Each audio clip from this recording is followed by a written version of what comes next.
మేడారం మహాజాతరకు ముహూర్తం ఫిక్స్. కాకతీయుల నిర్మాణాలకు ఏమాత్రం తీసిపోని గ్రానైట్ నిర్మాణం. వనదేవతలైన సమ్మక్క సారలమ్మ మేడారం ఇప్పుడు కొత్త రూపుదిద్దుకుంది. జనవరి 19న సమ్మక్క సారలమ్మ పునరుద్ధరణ ప్రారంభోత్సవం జరగనున్నది ముఖ్యమంత్రి రేవంత్ రెడ్డి చేతుల మీదుగా. అయితే తెలంగాణ కుంభమేళగా ప్రత్యేక గుర్తింపు పొందిన సమ్మక్క సారలమ్మ మహాజాతరకి 2 ఏళ్లకొకసారి అయితే జరుగుతూ ఉంటుంది.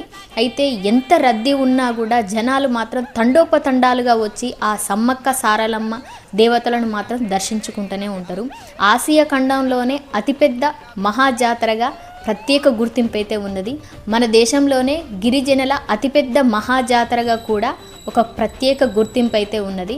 అయితే ఈసారి సమ్మక్క సారలమ్మ గద్దెల ప్రాంగణం గ్రానైట్ తోటి కొత్త రూపుదిద్దుకుంది. 18 ద్వారాలు, వాటికి అమర్చిన 16 పిల్లర్స్, వాటి మీద నిర్మించిన చిత్రలిపి ఇట్టే మనసులనైతే కట్టిపడేస్తూ ఉంటుంది. అయితే ఈసారి జనవరి 28వ తారీఖు నుండి 31వ తారీఖు అనగా 4 రోజుల పాటు సమ్మక్క సారలమ్మ మహాజాతర అయితే జరగనున్నది. అనగా మాఘ శుద్ధ పౌర్ణమి వెన్నెలలో 28వ తారీఖు సారలమ్మ ఆగమనం అయితే ఉన్నది.